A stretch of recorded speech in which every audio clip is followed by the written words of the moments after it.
నాలుగో దశ సార్వత్రిక ఎన్నికలకు నోటిఫికేషన్ విడుదలైంది. ఇందులో భాగంగా 10 రాష్ట్రాల్లోని 96 లోక్సభ స్థానాలకు ఎన్నికలు నిర్వహించనున్నారు. తెలంగాణ, ఆంధ్రప్రదేశ్, బీహార్, జార్ఖండ్, మధ్యప్రదేశ్, మహారాష్ట్ర, ఒడిశా, ఉత్తరప్రదేశ్, పశ్చిమ బెంగాల్, జమ్మూ కాశ్మీర్ రాష్ట్రాల్లో ఎన్నికలకు నోటిఫికేషన్ రిలీజ్ చేశారు. మే 13న ఎన్నికలు జరగనున్నాయి. నేటి నుంచి ఈ నెల 25 వరకు నామినేషన్లను స్వీకరించనున్నారు. 26న పరిశీలన ఉండగా నామినేషన్ల ఉపసంహరణకు గడువు ఈ నెల 29న, జూన్ 4న ఓట్ల లెక్కింపు ఉండనుంది.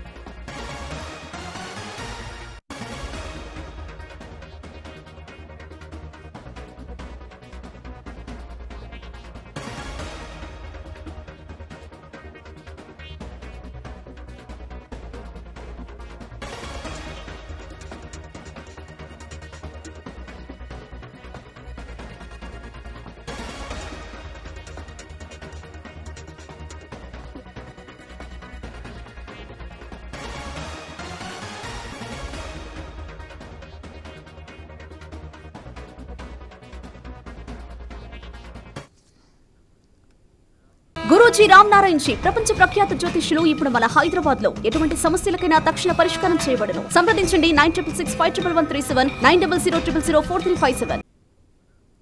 నాలుగో దశ సార్వత్రిక ఎన్నికలకు నోటిఫికేషన్ విడుదలైంది. ఇందులో భాగంగా 10 రాష్ట్రాల్లోని 96 లోక్సభ స్థానాలకు ఎన్నికలు నిర్వహించనున్నారు. తెలంగాణ, ఆంధ్రప్రదేశ్, బీహార్, జార్ఖండ్, మధ్యప్రదేశ్, మహారాష్ట్ర, ఒడిశా, ఉత్తరప్రదేశ్, పశ్చిమ బెంగాల్, జమ్మూ కాశ్మీర్ రాష్ట్రాల్లో ఎన్నికలకు నోటిఫికేషన్ రిలీజ్ చేశారు. మే 13న ఎన్నికలు జరగనున్నాయి. నేటి నుంచి ఈ నెల 25 వరకు నామినేషన్లు స్వీకరించనున్నారు. 26న పరిశీలన ఉండగా నామినేషన్ల ఉపసంహరణకు గడువు ఈ నెల 29, జూన్ 4న ఓట్ల లెక్కింపు ఉండనుంది.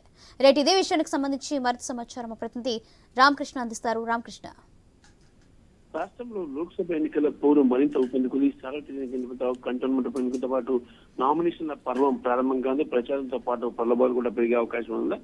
ఎన్నికల కమిషన్ మరింత నిఘా ఏర్పాటు చేసింది. ఇక దాదాపుగా కూడా ఇక ఎన్నికల ఈ నెల 25 వరకు కూడా రోజు ఉదయం 11 గంటల నుంచి మధ్యాహ్నం 3 గంటల వరకు నామినేషన్లు స్వీకరించున్నారు. ఈ నెల 26న నామినేషన్ల పరిశీలన ఉంటుంది.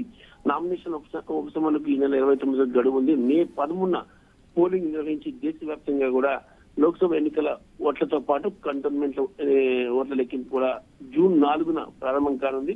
మరి నామినేషన్లు స్వీకరించేటప్పుడు సెలవు దినాల్లో స్వీకరించడం, మరి రిటర్నింగ్ అధికారి కార్యాలయానికి 100 మీటర్ల లోపు 3 వాహనాల నుంచి ఉండకూడదంటూ కేంద్ర ఎన్నికల సంఘం కొన్ని ఆంక్షలు కూడా విధించింది. నామినేషన్ వేసే అభ్యర్థితో సహా 4 వ్యక్తులు మాత్రమే లోపలికి అనుమతిస్తారు. కార్యాలయం లోపల పరిసరాల్లో వీడియో కెమెరాలు లేదా సీసీ కెమెరా నిఘా ఏర్పాటు ఉంటుంది. అభ్యర్థులు నామినేషన్లను సువిధా పోర్టల్ ద్వారా ఆన్లైన్ లో కూడా సమర్పించవచ్చు. ఆన్లైన్ నామినేషన్ సమర్పించిన తర్వాత దాని ప్రతిపై సంతకం చేసి నిర్దిష్ట గడువులోపు రిటర్నింగ్ అధికారికి అయితే ఇవ్వాల్సి. Right, thank you Ramakrishna.